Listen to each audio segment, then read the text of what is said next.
이에 다윗이 그와 함께한 백성을 찾아가서 천부장과 백부장을 그들 위에 세우고 다윗이 그의 백성을 내보낼새 3분의 1은 요압의 휘하에 3분의 1은 수리아의 아들 요압의 동생 아비새의 휘하에 넘기고 3분의 1은 가드 사람 이때의 휘하에 넘기고 왕이 백성에게 이르되 나도 반드시 너희와 함께 나가리라 하니 백성들이 이르되 왕은 나가지 마소서. 우리가 도망할지라도 그들은 우리에게 마음을 쓰지 아니할 터이요 우리가 절반이나 죽을지라도 우리에게 마음을 쓰지 아니할 터이라.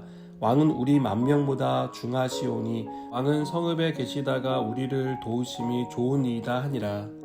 왕이 그들에게 이르되 너희가 좋게 여기는 대로 내가 행하리라 하고 문 곁에 왕의 섬에 모든 백성이 100명씩 1000명씩 대를 지어 나가는지라. 왕이 요압과 아비새와 이때에게 명령하여 이르되 나를 위하여 젊은 압살롬을 너그러이 대우하라 하니 왕이 압살롬을 위하여 모든 군 지휘관에게 명령할 때에 백성들이 다 들으니라. 이에 백성이 이스라엘을 치러 들로 나가서 에브라임 수풀에서 싸우더니 거기서 이스라엘 백성이 다윗의 부하들에게 패하매 그날 그곳에서 전사자가 많아 2만 명에 이르렀고 그 땅에서 사면으로 퍼져 싸웠으므로 그날의 수풀에서 죽은 자가 칼에 죽은 자보다 많았더라. 압살롬이 다윗의 부하들과 마주치니라. 압살롬이 노새를 탔는데 그 노새가 큰 상수리 나무 번성한 가지 아래로 지나갈 때에 압살롬의 머리가 그 상수리 나무에 걸림에 그가 공중과 그 땅 사이에 달리고 그가 탔던 노새는 그 아래로 빠져나간지라. 한 사람이 보고 요압에게 알려 이르되 내가 보니 압살롬이 상수리 나무에 달렸더이다 하니 요압이 그 알린 사람에게 이르되 내가 보고 어찌하여 당장에 쳐서 땅에 떨어뜨리지 아니하였느냐. 내가 내게 은 10개와 띠 하나를 주었으리라 하는지라. 그 사람이 요압에게 대답하되 내가 내 손에 은 1000개를 받는다 할지라도 나는 왕의 아들에게 손을 대지 아니하겠나이다. 우리가 들었거니와 왕이 당신과 아비새와 이때에게 명령하여 이르시기를 상가 누구든지 젊은 압살롬을 해하지 말라 하셨나이다.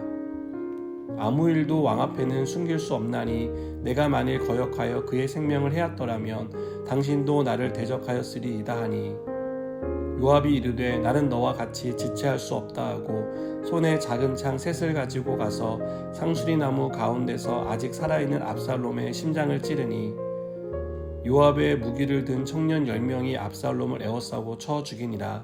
아멘. 압살롬은 후세가 세운 계획을 따라 군사를 이끌고 전쟁에 나섭니다. 다윗의 군사들도 압살롬의 군대와 맞서기 위해 전쟁에 나섭니다. 양측의 팽팽한 긴장감이 감도는 상황에서 다윗은 압살롬을 살려달라는 특별한 명령을 내립니다. 이 명령은 왕이 아닌 아버지로서 아들을 향한 마음을 전달한 것입니다. 다윗의 군대는 압살롬의 군대에 비해 수적 열세에 있었습니다. 하지만 전쟁의 결과는 군사의 수가 아닌 하나님께 달려 있다는 것을 이 전쟁에 나서는 다윗의 군대는 알고 있었습니다. 군대를 이끄는 요압과 아비새 그리고 이때는 압살롬의 군대와 전면전을 펼치는 대신 수풀로 유인해 거기서 싸웁니다. 그리고 이 작전은 주요해서 압살롬의 군사 2만 명이 죽습니다. 전쟁의 양상이 다윗에게 유리하게 돌아가자 압살롬은 도망을 칩니다. 얼마나 급히 도망을 쳤는지 노새가 상수리 나무 아래를 지날 때 나무에 머리가 걸려 움직이지 못하는 상황이 되었습니다. 압살롬을 쫓던 다윗의 부하들은 압살롬이 나무에 걸린 것을 보고 요압에게 보고합니다. 그러자 요압은 왜 그를 죽이지 않았냐며 책망합니다. 요압을 비롯해 모든 군사들은 다윗이 압살롬을 살려달라고 말한 것을 똑똑히 들었습니다. 그래서 압살롬을 죽일 수 있는 기회가 있었지만 죽이지 않았습니다. 그러나 요압은 생각이 달랐습니다. 압살롬을 살려줄 마음이 없었습니다. 다윗의 명령임에도 불구하고 압살롬을 죽입니다. 요압이 생각할 때 압살롬을 살려두면 후회할 일이 생길 것 같다고 판단했기 때문입니다. 우리는 오늘 말씀에서 압살롬이 죽는 과정을 살펴보았습니다. 압살롬은 반역에 성공하는 듯 했습니다. 그러나 하나님은 압살롬을 이스라엘 왕으로 승인하지 않으셨습니다. 압살롬이 그 자리를 차지하기 위해 인간적인 수단을 강구했지만 하나님은 그 모든 수단을 무력하게 만드셨습니다.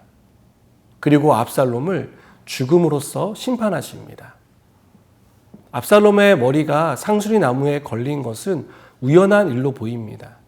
그러나 우리는 이 일이 결코 우연히 일어난 일이 아니라는 것을 압니다.